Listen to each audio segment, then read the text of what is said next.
Fala, seus cabeção! Nesse vídeo você vai assistir os melhores momentos da pré-candidata à Prefeitura de São Paulo, a deputada federal, a lindinha que estudou em Harvard. Os melhores momentos da Tabata Amaral no Flow Podcast.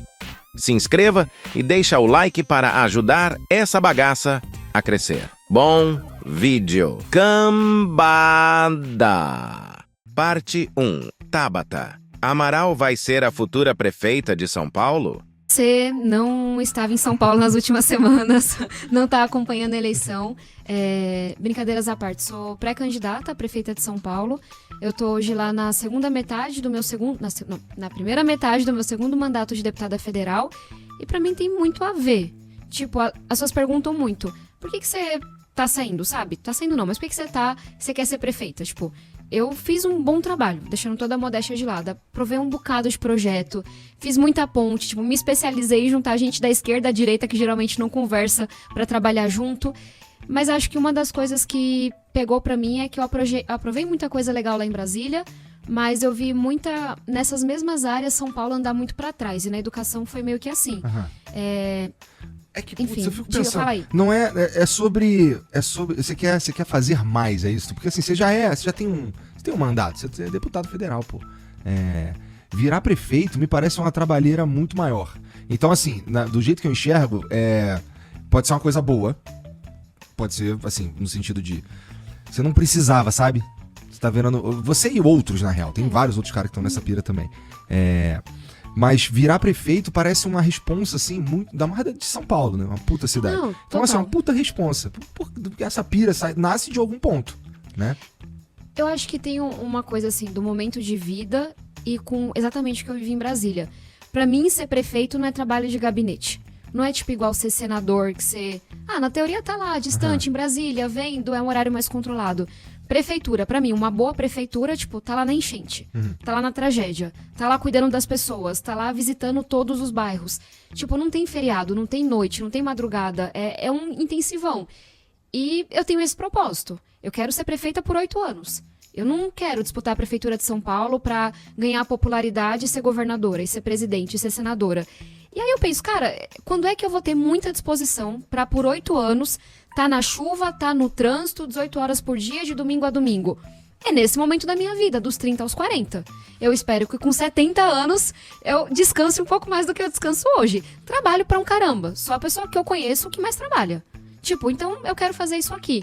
Mas tem uma outra coisa que é um pouco da frustração que eu fui sentindo. Tipo, eu aprovei muito projeto massa na educação. Absorvente na escola, vacina de professor, ensino técnico, pé de meia. Muita coisa legal pra gente falar. Mas se eu pego esse mesmo período que eu tava lá aprovando um bocado de projeto massa, São Paulo literalmente foi a capital que mais andou pra trás no país. Você pega a alfabetização, tipo, o básico do básico. Na época do Bruno Covas, 3 anos atrás, São Paulo era a segunda melhor capital do país. São Paulo foi a capital que mais caiu 19 posições, está na posição 21 hoje. A gente tá falhando no mais elementar. Dá pra saber o que causou isso? Essa é uma pergunta que a gente vem se questionando para a prefeitura e eu tenho algumas hipóteses. Como é que a capital mais rica do país é simplesmente a capital que mais cai no ranking de alfabetização? Tipo, de cada 3 alunos, 2 estão sendo passados de ano sem saber ler e escrever. Eu tenho algumas hipóteses. Primeiro, tem muita denúncia de corrupção. Tipo, de máfia da creche, a parcelamento de contrato. Tem altos BOs que a justiça está investigando. Eu acho que essa é uma questão. Tem outra questão que a galera não leva a educação a sério. Tipo, as pessoas não fazem a conta. Vai até a página 2. Falam, é alfabetização. Não engaja, não gera like.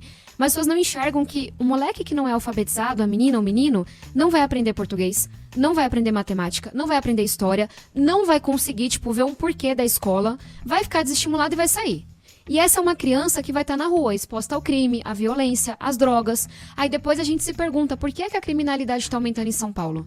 Por que é que a Cracolândia fica cada vez maior? Por que é que a gente tem esse tanto de jovem que não estuda e não trabalha? O menino não aprendeu a ler e escrever, como é que ele vai fazer um curso técnico? Então, acho que tem corrupção, tem falta de priorização, tipo, a educação fica legal no discurso, mas ninguém leva a sério, e falta visão estratégica. Tipo, a prefeitura deveria estar focada em, cara, eu vou fazer o básico bem feito em educação. São Paulo vai ter a melhor escola pública do Brasil. São Paulo vai colocar essa molecada toda em educação integral. Inglês, esporte, cultura. Mas aí você pega o segundo maior investimento do país, que é o que São Paulo faz. Deveria ser investimento, né? Mas é um gasto que não tá gerando retorno nenhum. E São Paulo tem 8% das crianças em tempo integral. Então, é um pouco assim até das perguntas que eu espero que as pessoas respondam nessa eleição. Por que é que tá assim? Será que não falta alguém que priorize a educação? Que entenda que a gente tá falhando no mais elementar? Que isso impacta a saúde, impacta a segurança? Então, assim, eu poderia dar 20 mil exemplos. Aprovei um projeto massa de mudanças climáticas. O projeto mais importante do Congresso dos últimos 6 anos, eu que escrevi, aprovei e foi assinado essa semana. Mas aí também esse título de projeto mais importante vem de uma fonte enviesada. Mas de mudanças climáticas é. Tô brincando. Não, mas pode olhar. Da esquerda à direita, até com Flávio Bolsonaro eu negociei para aprovar esse projeto. E no final das contas ele entendeu que era importante. Mas aí você olha São Paulo. São Paulo hoje tem um plano de mudanças climáticas que nunca saiu do papel. O que significa? Que vai chover ano que vem e a gente não vai estar mais preparado. Então acho que é uma coisa assim, cara, muito legal que você tá lá discutindo em Brasília coisas pro Brasil inteiro. Mas se nesses mesmos temas, a sua cidade, eu moro aqui, eu vou pra Brasília terça e volto quinta, toda semana. Aí você vai pra tua cidade e aqueles mesmos temas que você tá debatendo, tipo, estão andando pra trás. Então acho que tem um pouco disso também. E dá pra gente multiplicar o exemplo da... Acho que é Sobral, né? Que é uma referência. Dá pra gente multiplicar, tipo, espalhar isso... Começando talvez por São Paulo, vai. Olha, 10... Nossa, eu tô ficando velha.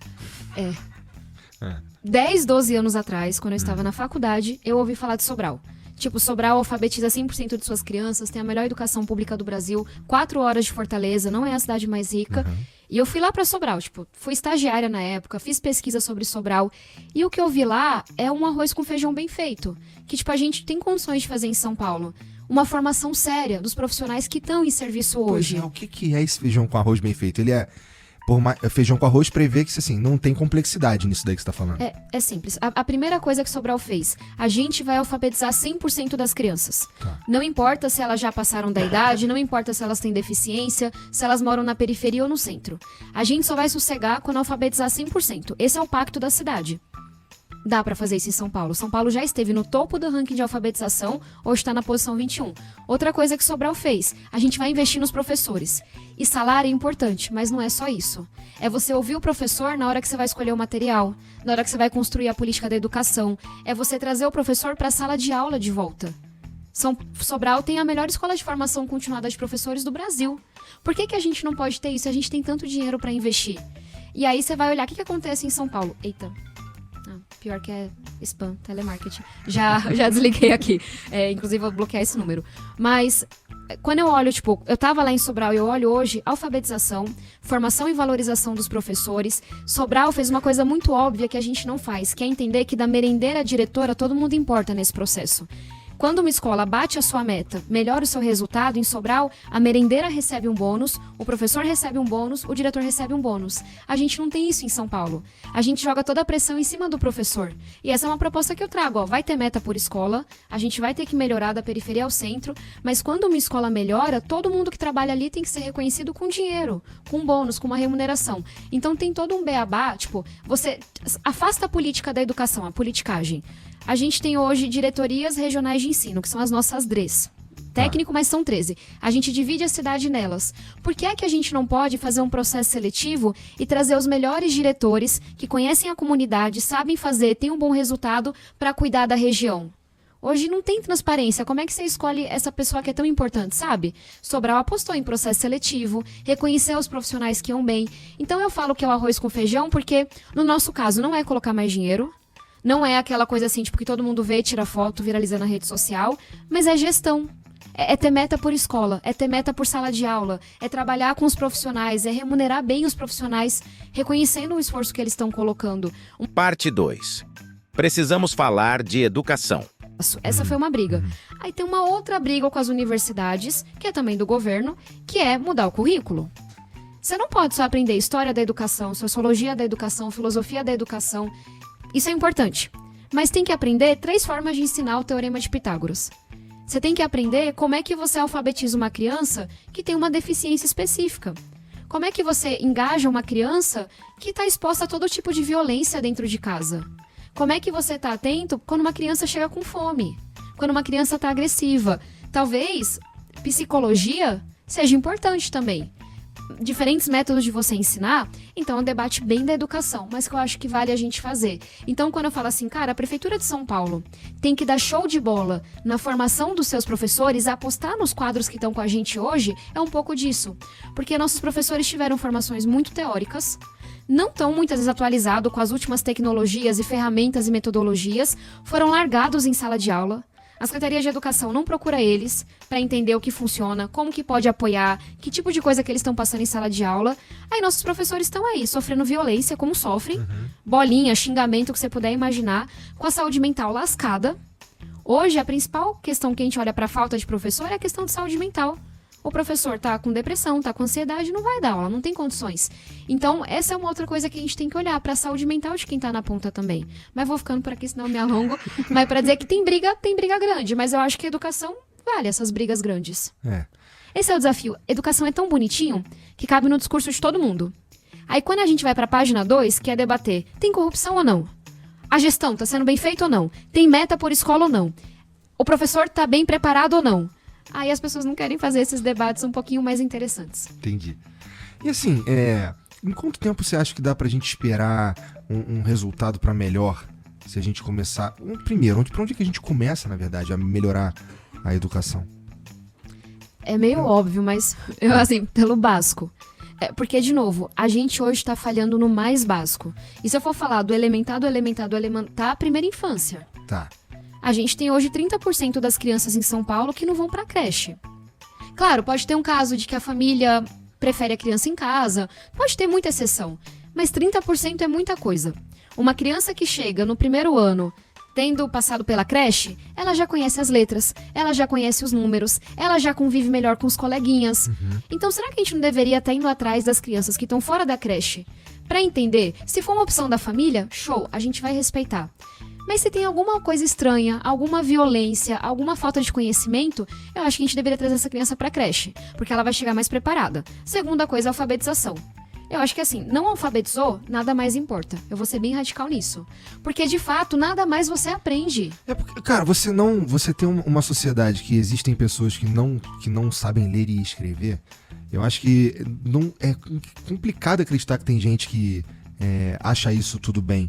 Porque é um puta desperdício de potencial, né? Se o cara não sabe ler e escrever, meu irmão, tem poucas habilidades, sobra poucas habilidades pra ele. Total. Se eu puder ir pro outro extremo, um projeto que eu aprovei em Brasília, que eu acho que é o mais estruturante, é o Pé de Meia. Tipo, é o principal projeto que eu escrevi, que eu lutei. Tem hoje 2.700.000 jovens recebendo essa poupança, é um incentivo financeiro. Eu acho que eu falei que eu tinha apresentado esse projeto quando eu vim aqui. Com a condição de que tem uma boa frequência, passe de ano, termine o ensino médio e faça o vestibular. Tipo, foi comprovado cientificamente, tem economista de esquerda a direita, os mais liberais defendem. Porque esse projeto foi demonstrado que para cada R$1 que você coloca, voltam 7 de retorno para a sociedade. Por quê? A primeira coisa que chegou a essa conta é porque terminar o ensino médio aumenta a expectativa de vida em até 4 anos. Você vê o impacto no Brasil. Isso são dados do Brasil. Terminar o ensino médio diminui o risco de você ter problema com a polícia. Ou seja, melhora a segurança. Terminar o ensino médio diminui as doenças graves que você pode ter. Aumenta a tua produtividade. Por que eu tô falando isso? Eu aprovei o Pé de Meia porque funciona. Você cria uma poupança, cria um incentivo, R$200 por mês, R$1.000 por ano que o jovem pode terminar. Boa parte, ele só consegue acessar quando ele termina tudo, e isso economiza 3% do PIB pro Brasil por ano. Agora isso é terminar o ensino médio. Imagine você o custo da pessoa não ser alfabetizada. Aí a gente vê vídeo na internet de criança usando um K9 parecendo um zumbi, e a gente não entende por quê. Porque parece que é tudo desconectado. A gente não entende que a educação impacta a saúde, que a educação impacta a produtividade, que a educação tá impacta a segurança. Toda, né? E eu acho que esse é o desafio que eu tenho. É meio clichê falar isso, inclusive. É isso que eu ia falar. É tão bonitinho, é tão clichê, é tão lugar comum, que as pessoas se sentem confortáveis de falar, eu defendo a educação. Sim. É que nem ser contra a corrupção, né? Todo mundo é contra a corrupção. Todo mundo é. Tá, mas você aprovou que projeto? Você comprou que briga? Você foi a fundo na questão pra melhorar? Então, eu acho que as pessoas têm que se revoltar com o fato de que só 38% das crianças em São Paulo aprendem a ler e escrever. Mas, infelizmente, não se revoltam o suficiente. 38%. E aí, 38%. De novo, cidade mais rica do país. Aí você entende porque eu quero ser candidata a prefeita. Porra, eu- E um deputado federal, o que que dá pra ele fazer? Você já falou de vários projetos aí e tudo mais, mas você tá falando mesmo de um troço mais específico, né? Da tua cidade e tal, né? Cara, deputado federal, ou governo federal como um todo, ele vai, tipo, dar as diretrizes. Aham. Porque quem cuida da creche e do ensino fundamental 1 e 2, ou seja, até o 9º ano, são as prefeituras. O que o governo federal pode fazer? O governo federal pode virar e falar, cara, tem que ter absorvente na escola. Foi um projeto que eu consegui aprovar. Ó, a gente vai criar uma poupança para segurar o jovem, para ele não abandonar a escola. Eu vou criar aqui uma diretriz. Prefeito, se você fizer isso, isso e isso, vou te dar mais dinheiro. Porque eu não posso forçar o prefeito a fazer Não, essas a operação coisas. é dele, é da É dele. prefeitura. Um dos primeiros projetos que eu aprovei lá no comecinho do primeiro mandato ainda foi no Fundeb, que é o Fundo da Educação Básica. Foi tipo uma cenourinha. Eu consegui colocar na Constituição, ó, a gente vai dividir o dinheiro entre todo mundo que precisa, etc e tal. Mas o prefeito que melhorar em português e matemática e tornar a rede menos desigual, ele vai ganhar mais dinheiro. Pra quê? Pra mexer no bolso do prefeito, pra ele combater a corrupção, pra ele combater o desvio, pra ele investir na educação. Mas tem uma limitação do que você pode fazer em Brasília. Eu aposto muito em ensino técnico. Eu muito fiz técnico mesmo. e abandonei. Só pra... Mas como é que foi a tua experiência no técnico? Não, foi foda. O problema é que eu escolhi o técnico errado, só isso. Eu fiz no Cefet, lá no Rio de Janeiro.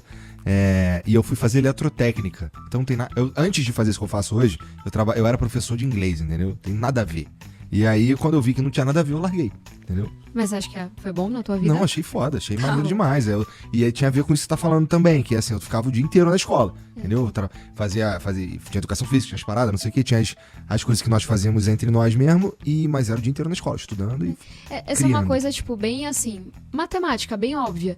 Como é que alguém que estudou a vida toda, 3, 4 horas de aula por dia, porque o professor falta, porque a aula tá vaga, como é que essa pessoa compete no vestibular? Tipo, é matemática básica, ela tem metade a menos do que ela deveria ter. E aí a questão do ensino técnico, se você pergunta hoje para os jovens brasileiros, você quer fazer ensino técnico, integrado ao médio? Mais da metade diz que quer.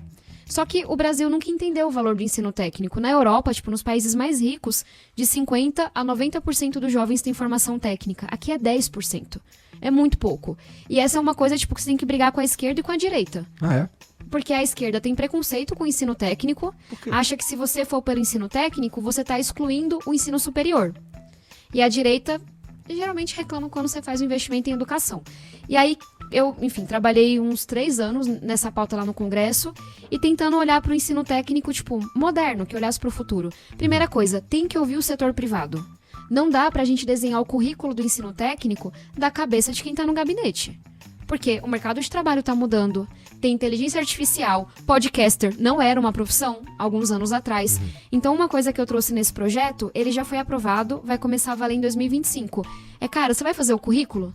Tem que ouvir a ponta, tem que ouvir o setor privado. Segunda coisa, tem que avaliar, tem que ver a qualidade desse técnico. Porque também um técnico online, que você não consegue emprego depois, não serve de nada. E aí, uma outra coisa que foi super, tipo, pra mim, bem fundamental, é você pensar a educação não, tipo, nesse modelo quadrado de diploma, mas em blocos de conhecimento. O que é isso? Hoje, se alguém entra pra fazer uma faculdade e larga um semestre antes, tipo, 4 anos e meio, a pessoa sai de mãos abanando. Mas não é que ela não aprendeu nada. Na minha opinião, isso está no projeto, agora vai ter que valer. Ela deveria ser certificada em tudo que ela aprendeu nesses 4 anos e meio. E se ela quiser depois fazer uma pós, fazer uma outra graduação, ou se ela tiver uma formação técnica no ensino médio e quiser fazer uma graduação depois, ela vai poder descontar esse crédito que ela já tem. Então, sai desse modelo quadrado de diploma e aí o Ministério da Educação vai ter condição de dizer, nesse período você aprendeu A, B, C ou D, pode colocar no seu currículo. E sai desse modelo quadrado de começar tudo do zero. E, cara, vamos ver o que você já aprendeu na tua trajetória de educação. A gente vai validar todos os créditos. Ó, você fez 13 créditos. Faltam 17, você vai poder se formar aqui nessa outra coisa. Eu acho que isso vai ser muito importante no contexto de inteligência artificial. Que, tipo, as profissões vão mudando, a gente vai ter que se reciclar. Então, eu aposto muito nessa pauta de ensino técnico. Foi complexo aprovar o projeto, mas consegui aprovar. Câmara, Senado, foi sancionado e agora o MEC tem que trabalhar, porque a gente nunca pensou em educação desse jeito. Chamando a sociedade para fazer o currículo, validando o que você aprende em cada semestre, dando esse certificado para a pessoa, esse retorno. Então acho que vai ser bom pro Brasil isso. E assim, uma das coisas que você mencionou aí, que deram certo aí nas cidades brasileiras, inclusive, foi a capacitação dos professores, né? Como é que a gente faz isso de um jeito inteligente que a gente consiga de verdade replicar com facilidade? A primeira Dá pra coisa gente que eu... pensar em alguma coisa assim? Dá, mas tem algumas brigas pra gente comprar. Uma briga que eu acho que é polêmica, mas é muito fundamental, é acabar com 100% EAD pra quem vai ser professor. Tipo, a gente não seria operado por um médico que fez toda a formação dele online. Por que é que a gente topa que nossos professores tenham formações 100% online? São duas coisas completamente diferentes, viu, Tabata? Eu discordo. E Tipo, eu o acho cara que... vai me abrir é diferente de um cara que tem que saber alguma... Eu concordo que, assim, se o cara... Mas O quente o cara pega na sala de aula, isso eu concordo é contigo. mais do que isso. Eu trago a provocação que é pra chocar mesmo. Ah. A gente acha que professor é pegar um conteúdo e reproduzir. Professor tá lidando com neurociência. Professor tem que saber 5 formas diferentes de ensinar do que é constituída essa pedra. Verdade. E ele tem que saber testar, ver como é que tá a sala de aula, ver qual é o nível de atenção dos alunos, pegar numa avaliação, ele não entendeu essa parte. Tô aqui ensinando Pitágoras. Ele travou nessa parte da fórmula. Ele não aprendeu potência ainda. Se a gente tem uma formação que vai lá no computador e fica vendo slide, o professor, ele não aprende a executar a profissão dele. E aí eu acho que no dia que a gente achar que ser professor é tão difícil quanto ser médico, a gente vai entender melhor o valor dessa profissão e vai começar a se questionar esse tipo de coisa. Tem que ter os melhores alunos virando professor, tem que ter a melhor formação, porque ele tá lidando, tipo, com os futuros médicos, com os futuros engenheiros. É difícil para um caralho dar aula. Tudo bem. E é uma coisa que a gente acha que é fácil. Então essa... Então, Mas fala aí. Bom, eu sei que não é fácil. Mas assim, mas tu não quer proibir de ter os EAD, né? Não, mas eu quero que a gente... Quero não, porque isso já aconteceu. E aí é polêmica, então essa polêmica já tá na minha conta. E na conta de muita gente. Houve um trabalho agora no governo Lula para limitar a 50% o conteúdo online da formação de licenciatura. E eu sou 100% a favor. É briga grande com algumas faculdades, mas, de novo, a gente tá falando de que vai ensinar nossos filhos a lerem e escrever. A gente tá falando do cara ou da mulher, que é o fator mais fundamental para saber se aquela criança vai ter condição no vestibular ou não. Então foi um BO grande, mas hoje existe uma nova regulamentação que a formação não pode ser 100% online. Acho que todo mundo que quer estudar educação precisa ler Paulo Freire, porque é muito constituinte, tipo, de quem pensa educação. Tem uma galera que não gosta do Paulo Freire. Eu fui descobrir isso depois que eu já tinha saído da faculdade. Eu fui descobrir que tinha uma galera que não gostava do Paulo Freire. Mas você já perguntou por que as pessoas não gostam do Paulo Freire? Então, é sempre uns motivos assim meio tosco, meio ele é de esquerda. Ou umas paradas assim, Em geral, As pessoas nunca leram um livro Isso, dele. nunca leram, não sabem do que elas estão falando, tá ligado? Eu estudei, não sou especialista em Paulo Freire, mas, porra, eu não lembro de ter estudado nada que eu achei escroto, eu achei tudo legal. É muito, tipo, dos dias de hoje. Se a pessoa é de esquerda, nada do que ela diz presta. Se a pessoa é de direita, nada do que ela diz presta. E, tipo, não quer dizer que você concorda com tudo, mas o Paulo Freire defende uma coisa muito básica, que é... Tô traduzindo, tá? A educação tem que fazer sentido pra criança. Claro, porra. Tipo, não dá não pra vai você falar que ensinar o vovô viu ela a falando da uva e o neve. cara nunca viu a uva. Exato. E aí vai ensinar com neve. Não, meu amigo, O cara sabe? nunca Não viu sabe neve, o que é porra. neve. Mas, enfim... Tem Darcy Ribeiro, Anísio Teixeira. Tipo, Anísio Teixeira, um grande responsável por ter educação pública nesse país. Darcy Ribeiro tinha uma concepção muito ampla do que é educação. Então, tipo, alguém que eu coloco lá em cima. Pra entender o conceito de educação. Pra pessoa entender, tipo, um pouco da história da educação pública brasileira. Muito tempo atrás, a pessoa defender, como Anísio Teixeira defendeu, que todo mundo deveria fazer educação básica, era uma ideia meio revolucionária. Então, pra gente aprender um pouco de história. Dos dias de hoje... Cláudia Cochin, ela é uma super referência pra mim na educação, ela entende de ensino técnico, vocês puderem imaginar.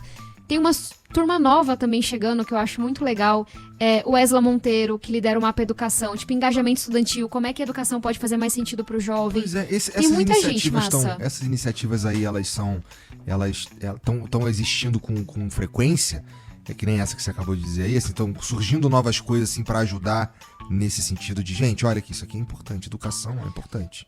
Tem muita coisa. Tipo, o VV, o que foi prefeito lá de Sobral, tipo, ele viaja o Brasil todo hoje, contando o que eles fizeram, ajudando outras pessoas a replicarem. Que mais? Aqui em São Paulo, Schneider, César Calegari, tem muita gente. Legal. É só que a educação não viraliza ainda, sabe? Por que eu conto tanto a minha história? Tipo, na rede social, em vídeo, livro, tudo. Porque é uma forma muito concreta de falar que a educação importa. Tipo, o que a educação fez na minha vida? Não era pra eu estar aqui. Se você olha pra estatística, filha de uma diarista, de um cobrador de ônibus, pai dependente químico, cresceu em uma ocupação, trabalha desde cedo. Não é pra fazer ensino médio, pra fazer faculdade. Aí vem educação, vem uma professora de matemática, me apresenta uma tal de Olimpíada, isso muda a minha vida. Então, eu sinto que, até para as pessoas, tipo, se ligarem, sensibilizarem, às vezes é mais fácil você contar uma história. Você pegar por um outro ponto. Porque o debate de engajamento estudantil, de educação integral, de projeto de vida, é um debate que infelizmente não viraliza ainda. Então, Por que a gente não pode abrir a quadra da escola à noite, final de semana, trazer o profissional de educação, fazer uma parceria, uma coisa bem feita e colocar os adultos e idosos para se exercitarem? Tipo, o rico vai pro beach tênis, vai pro crossfit. A gente já tem a quadra da escola. isso é tudo perfeitamente possível, né? Isso é. Tipo, boa parte das coisas que eu trago, tipo, tem uma cidade brasileira que já fez, em menor escala, mas já fez, a gente sabe quanto custa, tem alguma experiência fora do Brasil. E aí você tem que pensar o orçamento do esporte como orçamento de saúde. Esse é o que da questão. Por quê? Tá aumentando a obesidade infantil, tá aumentando o número de... As pessoas estão tendo diabetes, pressão alta, problema no coração, mais jovens. Mas isso não abre também possibilidade pra gente começar a fazer esse freestyle mais frequentemente? Como assim? Eu concordo que esporte é uma questão de saúde, mas aí a gente consegue colocar um monte de coisa numa questão de saúde, Se tiver comprovação científica, vamos embora. né? Duas que tem muito saneamento básico e esporte. Qual que é o papel da prefeitura na saúde? Minha cabeça, né? Porque eu tô nessa pré-campanha há mais de um ano. Não é o hospital de alta complexidade, não é o câncer avançado. Prefeitura tem que cuidar de posto, médico da família, medicamento. É o bem básico, básico, básico. O que impacta? É você trabalhar para que a doença não se instale. Tipo, é uma mudança de lógica, mas cara... Filas enormes nos hospitais lá do estado de mega complexidade. O que a gente pode fazer para que a doença não se instale? Que é um investimento de fato. Botar as pessoas para se mexerem, dá muito resultado. Toda a ciência tá aí para nos amparar. Verdade. O retorno é muito alto. Saneamento básico.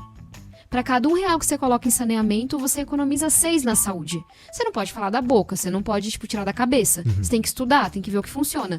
Tem 600 mil pessoas sem saneamento básico em São Paulo hoje. Eu ouvi uma coisa de uma menina que estudou comigo, que mora, tipo, descendo da casa da minha família 2 quadras. Na última enchente, no começo do ano, ela acordou com uma ratazana do lado do berço do filho dela. Brabo. É desumano, é nojento, sabe? As doenças que isso traz. Então, é que saneamento básico não dá voto. Você botar as pessoas para fazer atividade física talvez não dê muito voto também. Mas são coisas que a gente vai fazendo, ensinar as pessoas a se alimentarem melhor.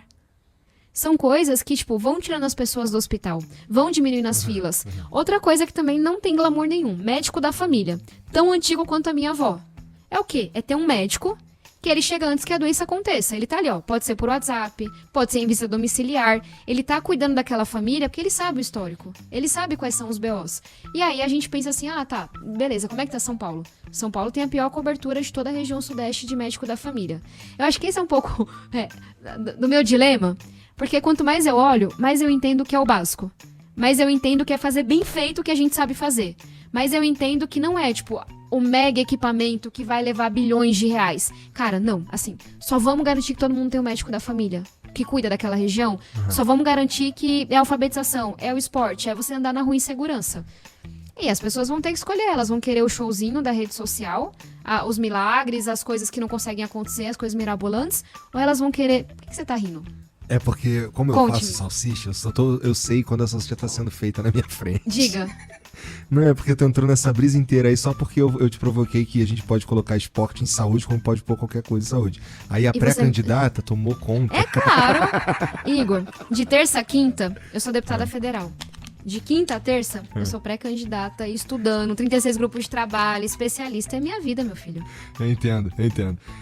Mas então, aí você tava falando que a gente tem que trazer o esporte e entender que o esporte tem que estar na educação. Não foi isso que tu falou? Nossa, eu dei uma volta muito grande mesmo. Porque o que eu falei foi, se a gente começar a fazer esse freestyle, a Era, gente pode fazer eu esse lembrei freestyle o que eu ia com um monte de coisa. Não, todo ponto era trazer a comunidade pra dentro da escola. Isso melhora o respeito da comunidade com a escola. Verdade, a gente tá falando disso mesmo. Tipo, eu acho que eu já falei sobre isso com você, mas faz muito tempo. Um problema que o pessoal traz muito cara, roubo de fio de escola. É muito básico. É roubo de computador. E aí você para e estuda. Como é que você combate, né? É colocar, sei lá, um muro mais alto? É você colocar câmera de segurança? É você colocar aqueles fios que dão choque em cima do muro? O que mais funcionou de tudo que já testaram foi trazer lideranças da comunidade pra dentro da escola. É a Dona Maria, que conhece o menino que rouba e vai dar um cacete nele se ele roubar o computador da escola de novo. Assim, ele não precisa dar um cacete, vocês entendem o que eu tô dizendo. Então, Talvez tudo seja isso... um cacete, viu, família? Na vida não, real. não sei, mas- não quero saber. Mas o que eu ia dizer é... Não sei se você lembra, isso é muito de São Paulo, mas a gente tinha a escola da família quando eu era pequena.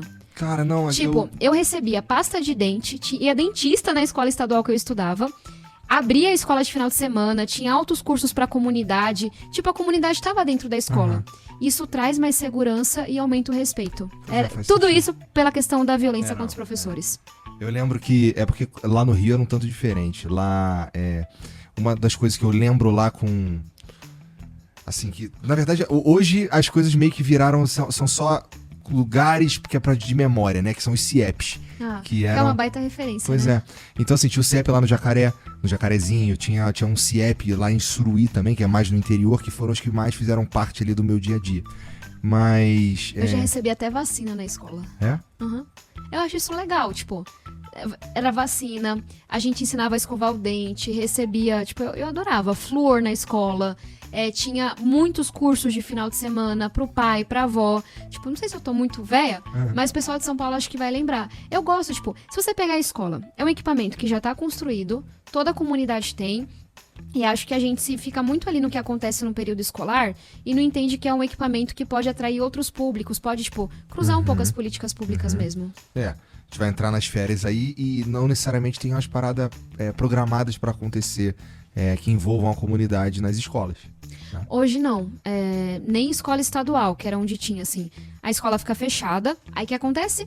A molecada pura, vou falar de uma escola que eu estudei da 1ª à 4ª série, que é o João Ernesto, ou de uma que fica na minha rua, que é o Santa Maru 1, que é uma estadual e uma municipal.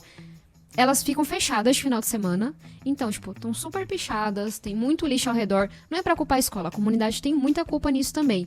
Mas a molecada tem que pular um muro e, tipo, comete vandalismo pra entrar na quadra e jogar.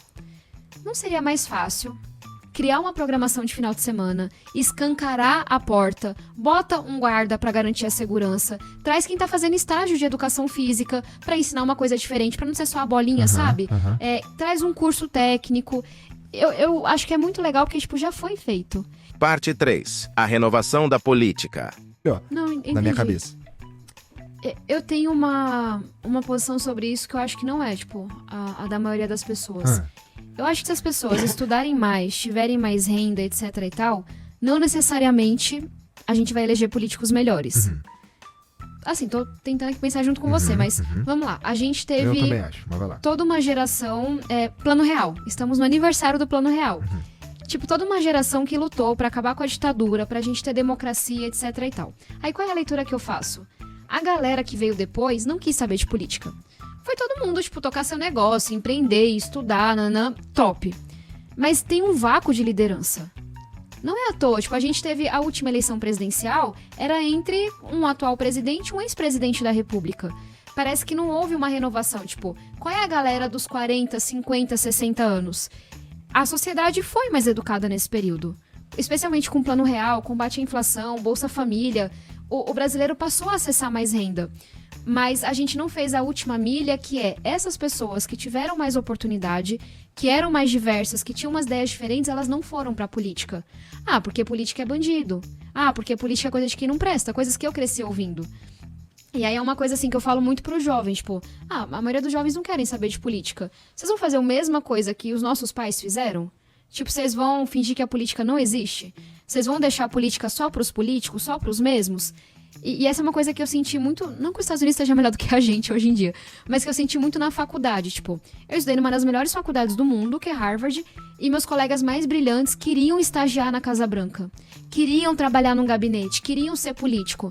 Você vai nas melhores faculdades do Brasil, e não é só, quem teve mais oportunidade, tá mudando o perfil de quem tá se formando. A galera não quer ir pra política, não quer se interessar, tipo, mesmo que tá lá xingando no Twitter... Tipo, se essas pessoas diversas que tiveram oportunidades não tiverem lá, muita gente fala, o que te dá esperança na política? Porque eu sou muito otimista. Uma realista esperançosa, como diria Ariano Suassuna. É porque eu vejo muita gente diferente do meu lado que tá entrando pra política, tipo, que teve muita oportunidade, foi bolsista, poderia estar ganhando muito mais dinheiro na Faria Lima e não tá. E aí eu sempre dou exemplo, o Abdan. Até, acho que eu já falei dele, inclusive. O Abdan, ele é o único vereador, basicamente, de oposição em Budas Artes. Negro, foi bolsista, honesto pra caramba. Cassaram o mandato dele na Câmara de Vereadores de Imbu, porque ele denuncia as coisas de corrupção. Ele teve que ganhar o mandato de volta na justiça. Eu olho pro Abdan e eu falo, cara, ele enfrentou tudo, tipo, crime organizado, cassaram o mandato dele, ele tá lá defendendo o que ele acredita. Renan Ferreirinha no Rio, Mariana Calça Limeira. Se deixar, tipo, pra mim é bom, assim, olhar pro lado e ver que pessoas um pouco mais velhas ou um pouco mais novas estão olhando pra política e, tipo, fazendo disso um propósito de vida, porque tem que aumentar a competição, tipo, é matemática. Se tem 5% da população que olha pra política, é aqueles mesmos 5%. Se tem, sei lá, 20% que tá disputando um cargo, eu acho que isso vai melhorando a qualidade da política. Uma longa resposta, porque, eu não sei, assim, mas é um pouco de por onde eu iria. Entendi. O que você acha? Pois é, eu fico pensando que, assim, se a gente tem cidadãos melhores, se a gente tem pessoas que estão mais interessadas, se a gente ensina na escola, por exemplo, que eles deviam... coisas que são práticas na vida. Eu defendo que a gente aprenda sobre a Constituição na escola. Isso, eu saí assim, do ensino médio sem saber nada. Quem faz um vereador, quem cuida do transporte, nada. Os caras nada. não sabem... É aquilo que você tá falando desde o começo. Os caras não sabem o básico. Não sabe mesmo, porque eu também não sabia, entendeu? Não sei. Então, e aí eu acho que se a gente soubesse, a gente já estaria pronto para fazer essa seleção do que é, ou pelo menos assim, numa grande peneira, o que devia estar aqui fazendo parte desse mundo político e o que não devia. E não tô falando assim de pessoas e profissões e sei lá, especificamente, mas quem tá ali pra fazer isso e quem tá ali pra ser um fanfarrão, tá entendendo? Mais ou menos essa. Se a gente começa por aqui, pra essa grande peneira, eu acho que a gente já ajuda um tanto, mas né? a gente não tem educação cívica, né? Tipo, não é pra falar de partido político, é pra falar o que tá na Constituição. Quem cuida de cada transporte, educação, segurança, qual é o papel do vereador. Eu fui aluna de escola pública e fui bolsista em uma escola particular muito boa. Eu não tive formação cívica da Constituição. E você pega, tipo, alunos das faculdades mais de elite, das escolas mais de elite, não sabem. Não sabem o que faz um vereador. Como é que ele vai escolher quem é um bom candidato? Vai pela rede social, vai por quem gritou mais alto, vai por quem a mãe mandou. Quem tá na periferia, vai porque pagou. Eu fiz campanha na última eleição falando, você nem pode falar, mas pega o dinheiro e vota em mim. Que tô aqui trabalhando, que você conhece, sabe onde mora, tem projeto. Porque, tipo, a pessoa pensa, eu nunca mais vou ver essa pessoa na minha vida. Só daqui 2, 4 anos. Então deixa eu pegar o dinheiro, que é melhor mesmo. Aquela mentalidade, a escassez que o cara tá pensando no dia seguinte. Tá e quer saber? Ele tá sendo irracional? Eu tento não julgar. Nunca vendi meu voto. Mas também nunca soube o que é você ter um filho sem um remédio passando fome. Eu tenho condições de julgar, dado que eu nunca estive naquele lugar? E será que aquela pessoa tá sendo irracional? Porque ela sabe que a maioria dos políticos não vai voltar. Ou pega aquele dinheiro, ou só, tipo, vai ver a cara da pessoa depois. Então, acho que também é muito fácil, sabe? Julgar e o pobre vota mal. Eu acho que o pobre vota com bastante consciência e bastante racionalidade. Os políticos é que são muito ruins, em grande parte. E eu já vi, inclusive, assim, esse lance aí dos 50 mil reais aí, a galera se juntando, assim, uma comunidade, assim, bem... No meu bairro é R$250. Pobre. Não, eu tô falando de muito tempo atrás também. Vai ver que deve estar na mesma coisa, deve estar valendo a mesma coisa agora. Parte 4. O MBL está fazendo fake news contra Tabata Amaral? Eu vi um corte seu respondendo o Kim, onde você se mostrou indignada com celulares sendo vendidos sem nota fiscal dentro de shopping. Por que então você não votou a favor do projeto do Kim que aumenta a pena de receptação? E por que você gastou R$261 mil do povo com propaganda? Eu sei que era pra gente falar de educação, mas eu não controlo as mensagens. Não, fica tranquila. Cara, essa é uma mentira que essa galera, sem citar nomes, tá divulgando. Eu não votei contra esse projeto, tem meu voto registrado, minha presença. A galera surtou, pegou uma mentira e é isso. Eu fico gastando meu tempo respondendo a coisas que não condizem com a realidade. É um porre, mas faz parte. Em relação ao recurso, ele tem que me dizer que propaganda é essa, que dinheiro é esse que ele tá dizendo. Tipo, eu tenho total consciência dos meus gastos do mandato, dos meus gastos de pré-campanha, de campanha. Faço tudo muito corretamente. Eu não tenho outra opção. Aí ele tem que me dizer que a acusação é essa. Porque senão... Enfim, mas vamos bola pra frente. Ó. A dona Elma Maria... O que vocês estão rindo? Mandou aqui, ó. Boa noite, amigos. Tabata, qual a principal diferença de estudar fora do Brasil? Tô pensando em mandar meu neto para um intercâmbio e não sei se vale a pena em pleno 2024. O que vocês estavam rindo? É um nome, Elma Maria. Se falar rápido, Elma Maria. Ah. Eu aqui pensando na educação no intercâmbio. Eu também. Por isso que eu li essa merda. Ok, Elma. Ó, qual a principal Não, eu peguei. Tá, vai. Enfim. Vocês que fizeram a graça, mas vamos lá, vou responder séria. Cara, vale muito a pena. Esse mundo é muito grande.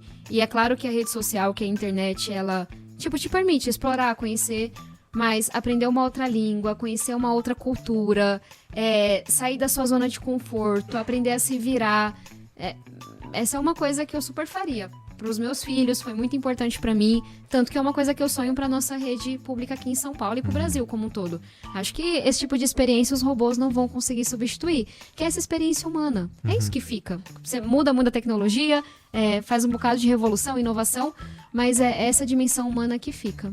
Você já fez algum intercâmbio? Não, tem vontade? Eu tenho vontade de... Putz, é que assim, eu queria ir lá, eu queria estudar inglês. Apesar de já falar inglês, ter aula de inglês e tudo mais, eu tenho alguns objetivos que eu preciso melhorar isso daí, que tá meio...